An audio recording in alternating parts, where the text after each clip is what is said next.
Hello everyone, welcome back to our channel. নতুন একটা ব্লগে তোমাদের সকলকে অনেক অনেক স্বাগত এবং ভালোবাসা। সকাল সকাল দেখো বাজার নিয়ে চলে এসেছে। এখানে এনেছে লোটে মাছ, তার সঙ্গে একটা তেলাপিয়া মাছ। তেলাপিয়া মাছটা পাক্কুবুড়িকে ভেজে দেওয়া হবে, তার জন্যই আনা হয়েছে। লোটে মাছ দেখো পিসি কেটে ধুয়ে দিয়েছে, এখন জল ঝরানোর জন্য রেখে দিয়েছি। রান্নাবান্নাটা তাড়াতাড়ি সেরে ফেলবো। এখানে আমি ডাল বসিয়ে দিয়েছি, ডালের মধ্যে নুন আর একটা কাঁচা লঙ্কাও দিয়ে দিয়েছি। ডাল সেদ্ধ হয়ে যাওয়ার পরে ফোড়নটা দিয়ে দিলাম। দেখো এখন লোটে মাছগুলোকে নুন হলুদ মশলা দিয়ে ভালো করে মাখিয়ে নিচ্ছি। লোটে মাছগুলো একদম টাটকা ছিল জানো তো, আর খেতেও বেশ ভালোই হয়েছিল। দেখো মাছগুলোর পিস দেখেছো, বেশ বড় বড়। আজকে গোটা গোটা করেই লোটে মাছটা রান্না করব। আর এইদিকে দেখো ধনে পাতাও আনা হয়েছে। ধনে পাতাগুলো বেশ একদম টাটকা ছিল, একদম সবুজ দেখেছো, আর গন্ধটাও দারুণ ছিল। লোটে মাছ রান্না বসিয়ে দিয়েছি, একদম গোটা গোটা করে করব যেন কোনোভাবে না ভেঙে যায়। তার জন্য আমি একটু হালকা করে নাড়িয়ে দিচ্ছি। আজকে আর ঝুড়োভাবে করব না, গোটা করেই করব, কারণ লোটে মাছগুলো বেশ বড় বড়, দেখতেও বেশ ভালো লাগছে আর খেতেও বেশ দারুণই হয়েছিল। চলো রান্নাটা কমপ্লিট করে নিই, তারপরে পাক্কুবুড়ির টিফিনটা রেডি করব। লোটে মাছ রান্না প্রায় শেষের পথে। পাক্কুবুড়ির জন্য টিফিনে ডালিয়া তৈরি করলাম।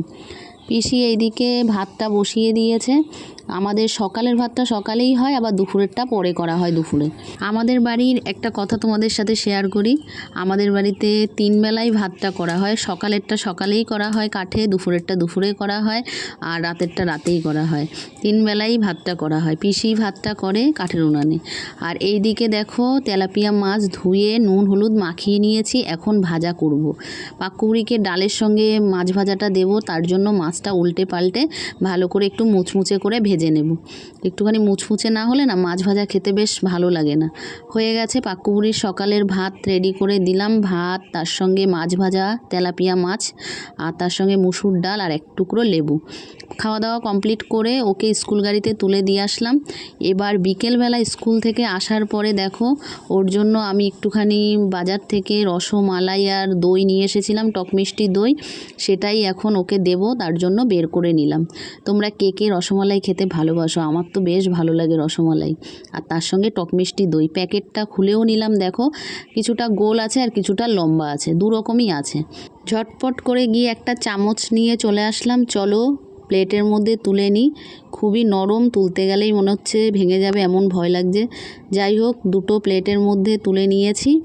এখন একটুখানি দেখো ঝোলটা নিয়ে নিচ্ছি, বেশ ভালো লাগে খেতে। দেখো উপর থেকে ছড়িয়ে দিলাম। চলো আরেকটু নিয়ে নিই। তোমরা কে কে পছন্দ করো অবশ্যই কমেন্ট করে জানিও কিন্তু বন্ধুরা। চলো পাক্কুবুড়িকে দিয়ে দিই। পাক্কুবুড়ি দেখে তো কি খুশি বলবো, তোমরা দেখেই বুঝতে পারবে, ভীষণই খুশি। ওকে দিয়ে দিলাম। চলো আজকের ব্লগটা এইটুকুই। কেমন লাগলো অবশ্যই কমেন্টে জানিও কিন্তু। পাক্কুবুড়ি দেখো পেয়ে কিন্তু ভীষণ খুশি। ব্লগটা যদি কোথাও একটুও ভালো লেগে থাকে অবশ্যই লাইক কমেন্ট শেয়ার করো, পেজটা ফলো করে দিও। Thanks for watching.